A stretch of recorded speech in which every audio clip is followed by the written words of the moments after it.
Good morning. Welcome back to the Broadcast Retirement Network. This is BRN Sunday for Sunday, April 7th, 2024. And we've got another great show for you this week. We've got David Levine, one half of the Legal Eagles, and also a principal of the Groom Law Group here to help break down some new retirement litigation themes. And then Oliver Renick will be here to break down the jobs report and its impact to economic data in the future and inflation. So sit back, relax, enjoy this episode of BRN Sunday.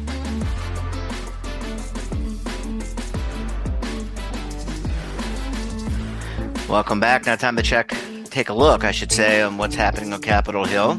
And joining us online, he is one half of the famed Legal Eagles, David Levine. He is a principal with Groom Law Group. That's an employee benefits law firm based in Washington, D.C. David, so great to talk to you. Thanks for popping by the program this morning. Jeff, thanks for having me. It's been a while since I've flown solo. That's true. But, we enjoy having you and Kevin on together, but also solo and of course it's based on your schedule. Let's talk about, I think we wanted to talk a little bit more about litigation. I think your last appearance, because we were off because of the Easter holiday, I think we talked about the PRT litigation, but we want to kind of turn our attention to other forms of retirement litigation. Absolutely. And why do we sort of go there at this point, Jeff? It's because we spend so much time on legislation, regulation, all the uns that we talk about. Yep. But litigation, every so often we do a segment on it. And the question that comes up a lot is, where is it today? And I thought today maybe we could just sort of do a brief catch up on that. We talked about PRT. We're not going to go there. There is I'll call it the traditional world of fee litigation. Your record keeping, your TPA, other services, you paid too much, or your investments were too expensive, or you could have gotten a cheaper share class or a better investment. That train keeps rolling down the track. And I'm sure, as many listeners know, that there's a lawsuit filed on that weekly, if not more frequently than that.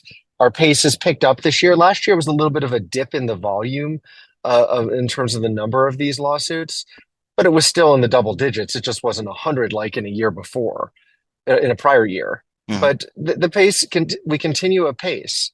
But I think the big thing to keep in mind is that these lawsuits are diversifying. One of the big examples of diversification in this lawsuits is, and even in the last week we've had another lawsuit on this, is lawsuits being brought by plaintiffs alleging that the use of forfeitures inside 401k plans. And yes, if you have a plan that 100% vests everybody, you can tune out now for this portion. But for a lot of plans have a vesting schedule that says if you work 3 years or 5 years, that's when you fully vest in your employer contributions. You're always vested in your own employee money, of course.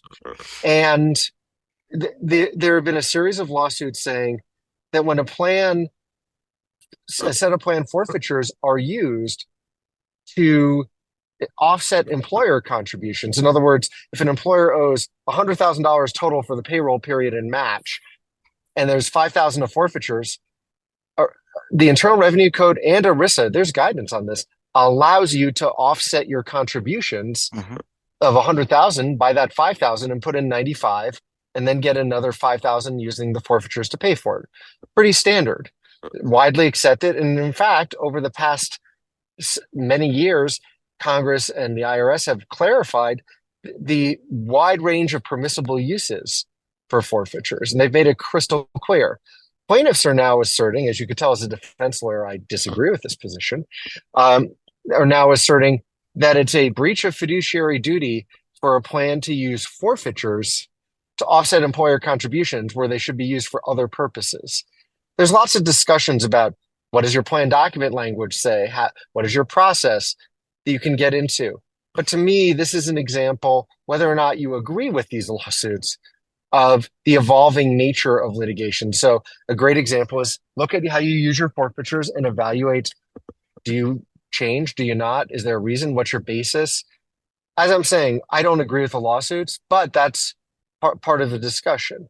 Similarly, you continue to see lawsuits that go in a lot of directions. You can continue to see lawsuits about different types of plans, whether whether it's multiple employer plan and pooled employer plans. You might see it involving group of plans. You see it on unique areas. You see them involving multi-employer plans. You see them, whereas before it was like the big mega corporation. Now, whether it's a 403B or anything, you see them all over the map. And that's another area where we continue to see a lot of litigation at this point. So that's another area. Go ahead, Jeff. You were going to ask Oh a yeah, question. I was going to ask you a question. I mean, how common is it, David, when there's established guidance and forfeiture? Let's just take forfeiture as an example. These protocols and procedures have been in place for, I mean, since when I was a record keeper and over 15, 20 years ago. So how common is it for litigation to come back? It seems to me, as a layperson, not an attorney, they're actually challenging the regulation or the procedures that were established in totality. They're not necessarily challenging a particular plan, right? Because if you're talking about the prioritization, where does this money get used? Is it used to offset company contributions? Is it used to pay plan expenses? Isn't some of that already settled, I guess, is my question. Oh, Jeff, I completely concur. I would have argued it was long settled, but in essence, these lawsuits and the plaintiffs' lawyers, believe they have a case to make here, and Hmm. that's them. Uh, these lawsuits sort of say it's nice that and I'm paraphrasing, and not all of them say this, but a number of them say, okay, well, that's nice that regulation says that. That doesn't control. They'll sometimes try, as you know, and I'm sure many of the listeners do. ERISA is a funky law. Why? Because it has provisions in the Internal Revenue Code, so the code rules where you get regulations, but it also has provisions in that are labor law driven, which winds up with the Department of Labor, the Employee Benefit Security Administration. So there's like multiple places it shows up, and there's actually law in place which divvies up, so-called reorganization plan number 4, that divvies up how the Department of Labor handles some things and some is handled by the IRS because the language overlaps. But some of these lawsuits on forfeitures, and also similarly, you've seen this in the defined benefit plan space on actuarial assumption lawsuits, basically says, well, the regulations say this, but it does either A, it doesn't address this specific nuance, which I would respectfully disagree with, or what it also says is, well, that doesn't bind for over here. So the plaintiffs, there are some very smart lawyers. Again, do we agree? No, but they're coming up with theories that sort of say, notwithstanding that, we have questions, and it raises some real, like, theoretical, like, sort of big picture questions. Because if you can say, well, there's a regulation, but it's beyond that, and you can do this, what else is there out there open for challenge? And what type of instability does that create in the landscape? Remembering the retirement system is a voluntary item, it's complex enough. People need some comfort that if they rely on the framework out there, that they're not going to face a potential whipsaw. And it is a real concern for many. Yeah, and to that point, again, not an legal scholar by any means, but I'm just talking from the practical, as a practical person. Um, if you're going to go through and this is the tip of the iceberg in terms of challenging the application of rules and what the rules exist, um, that creates a whole lot of instability. And also, David, it creates. So I'm all for supporting, making sure that participants get what they need to get in terms of the benefits, making sure that they're taken care of. I get that. But when you start to do this, now you have these expensive lawsuits that ultimately, because having someone, experienced attorney and a law firm provide experience, that has a cost to it. And where does that cost? That cost actually gets paid out of either plan assets or gets borne by the employer, and actually can have a deleterious effect against the benefits that the employee is receiving. So, in my opinion, I mean, again, I'm giving my opinion. This is not your Of opinion, course. not Kevin's opinions, but where do you draw the line here? Well, I think as someone on the defense side, I completely agree. There is no unlimited money growing on a money tree, and costs get carried through. Whether it is if there's a lot of frictional costs, people, do they pay it? Whether it's legal fees or other costs, Mm-hmm. does it mean reduced benefits? Does it mean reduce salaries? Does it mean higher insurance premiums and still then reduce other things? It could be all over the map. To me, this goes to something that Kevin and I know we've talked to you in one of our prior sessions, Jeff, on this about, for instance, there is the case of the Supreme Court right now about that may reduce the deference to agency decisions. And as you know, we have great respect for regulators. Do we agree on everything? No. And sometimes do us and others challenge the regulator's position? Yes. And if the so-called Chevron deference we've talked about in the past, where basically the court since the 80s the Supreme Court set a very high standard for deferring to agency determinations and interpretations that may get dialed back by the Supreme Court very soon. If that does, it maybe when we disagree with the regulators might make for stronger arguments to push back on them, especially in court. But it could also lead to more of these types of lawsuits because as plaintiffs say, well, the regulation isn't determinative. That type of decision could undermine it. So we're definitely in a state of flux. If I'm a sponsor right now or a service provider, I think my real takeaway is thinking about it's that game of whack-a-mole. How do you constantly think about adjusting and tweaking your process, your plan language? There's no one right or wrong answer here. But I think the forfeitures is just an example of things you just have to be willing to constantly adapt and update your processes as you think is necessary. Because in some cases, it's not. Yeah, and I think anyone who thinks retirement is not dynamic as an industry, all you got to do is listen to what David's talking about. I mean, it is continuously changing with respect to this issue, but also the types of products and services that are being offered. It is rather dynamic. David, we're going to have to leave it there. Thanks so much for popping by the program, and we look forward to having you and Kevin back on next week. Take care, my friend. Thank you so much, Jeff, and thank you, everybody, for listening. Bye, David. Have a great weekend. Bye. You too. Bye-bye. Bye.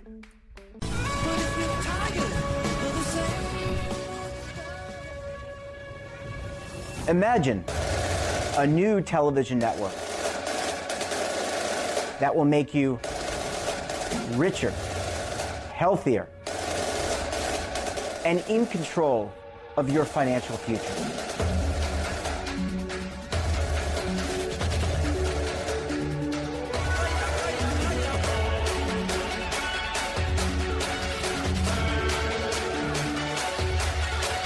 This network is for the policewoman in Nashville, Tennessee, the baker in Dubuque, Iowa, the teacher in Lexington, Kentucky.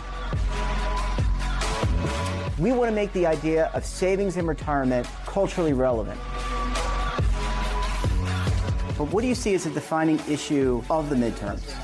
Especially for the smaller businesses. I mean, they are the lifeblood of the American economy.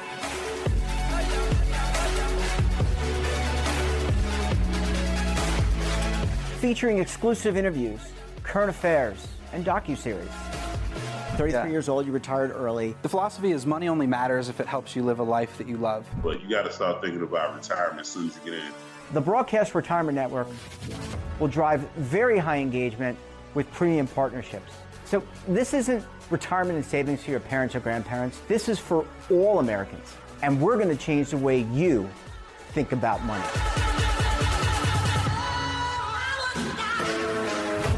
Welcome to the next frontier of retirement and savings. This is BRN, the Broadcast Retirement Network.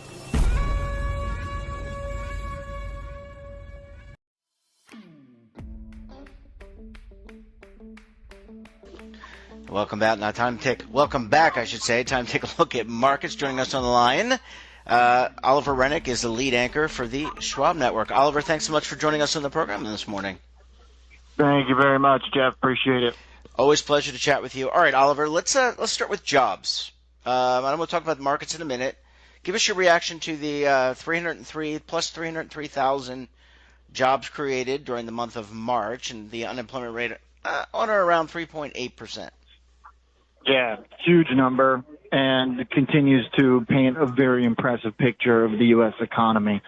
Analysts and economists just have not been able to keep up with the strength of the economy, the resilience of the consumer, the lack of impact of spending and debt to slow things down. It's just not manifesting itself.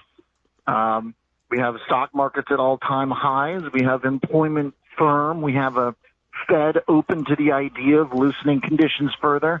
It's just a pretty good situation right now.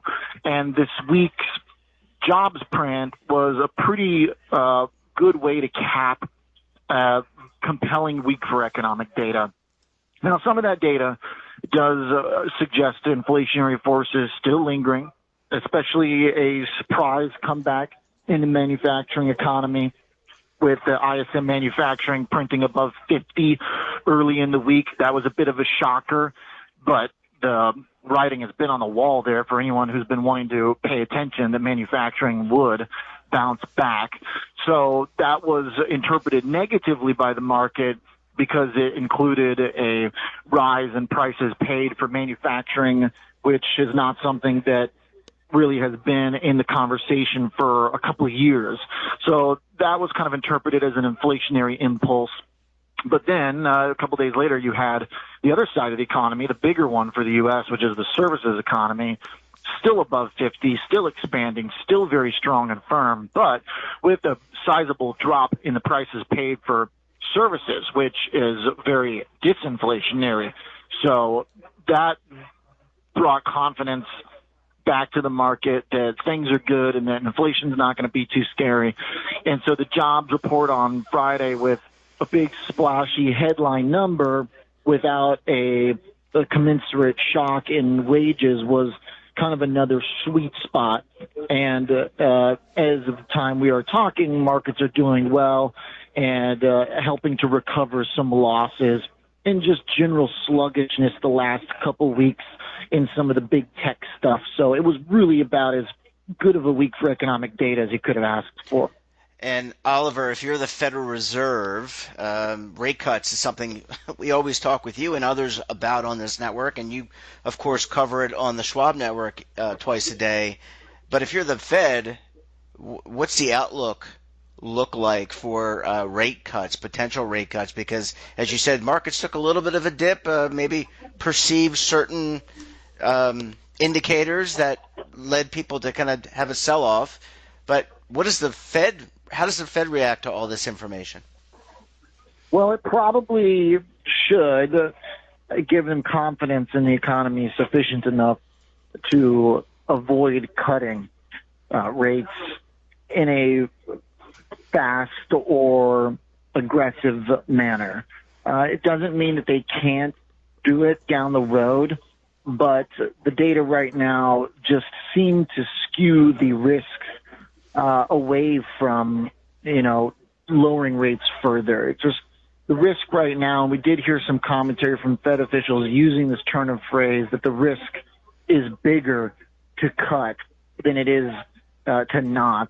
That's kind of a more hawkish development in some of the language from the Fed speakers, Mester and Kashkari this week. Bostic, generally, most of the Fed speakers kind of erred more on what you might call a hawkish angle, but generally the market is still pretty convinced, higher than 50% chance, that we're going to get interest rate cuts in June or July. But June is now coming down to basically a coin flip. It probably should be dropping even further, but there are still reasons to hope for further disinflationary trends. And a lot of folks are convinced that what we've seen the last few months of hot inflation prints are going to be temporary. Now, it seems to me pretty clear that the data this week suggests that the odds of those warm inflation prints were temporary are pretty low. It seems like the inflation that we're getting is going to be pretty sticky at this level. So it seems to reason that cuts may not happen this year, but it shouldn't be a huge, huge problem for markets unless it happens as some other threat presents itself, which could just be a running out of gas after a really epic, frothy rally the last 3 months. And that's kind of what I've spent more time monitoring, is whether or not those animal spirits are subsiding for any reason that doesn't necessarily have to be Fed related. Yeah. And Oliver, let's look out into to next week. what's going on from the network's perspective, and what do you plan to cover? I know you can't give it all away, but what do you plan to cover, and what are you thinking about as we roll into more economic data? I think the inflation numbers come out, Yep. other information. So what's next week look like? Let's talk a little bit about the outlook. Inflation, definitely important. Now that we have confidence in the economy, the Fed can't really hide behind a fear about employment breaking down. So that means that inflation prints, if they do come in warm, should have a bit more impact than they did the last couple months. Stocks generally absorbed data very well in the last couple months, even when inflation prints came in hot. But the 10-year yield is basically right at the year-to-date highs. The dollars are very close. So if those two things are breaking out, then stocks are probably going to start caring more about inflation in the Fed. But you need to really see that happen. So you need to see the 10-year yield push basically through to 4 or 5 and the dollar to get to 105. If those things happen, then my guess would be stocks are under some pressure. But other than the macro stuff, we do have earnings, and J.P. Morgan the next Friday is going to be the first real important company to look at for earnings. Yep. Well, folks, if you want to get the latest, all the information, of course, you can come to BRN, but you can go to see Oliver Renick and his colleagues on the Schwab Network. Oliver, what time do you guys start coverage? 8 o'clock, is that right? 8 in the morning? My coverage starts at 8 a.m. Central, but Ben is on futures before me at 7 a.m., so I guess 8 Eastern, yeah. Yeah, well, 8 Eastern, and anyone else can do the math to figure out the other time zones around the country, Oliver, and around the world, I should say, because you have global followers, Oliver. They want to tap into the Oliver Renick analysis like we do. Oliver Renick, great to talk to you. Enjoy the rest of your weekend. We'll talk to you again very soon, my friend. All right, thank you. Bye-bye. And that wraps up this episode of BRN Sunday. Have a topic of interest, someone you think we should talk to, then drop us a line. And don't forget, for all the latest curated news and lifestyle, wellness, finance, tech, so much more all in one place, check out today's edition of our daily newsletter, The Morning Pulse. Want to search our archives, check out our latest content? Well, then visit our website. We're back again tomorrow with another edition of BRN AM. We'll have a very special guest and another important topic. Until then, I'm Jeff Snyder. Stay safe, keep on saving, and don't forget, roll with the changes.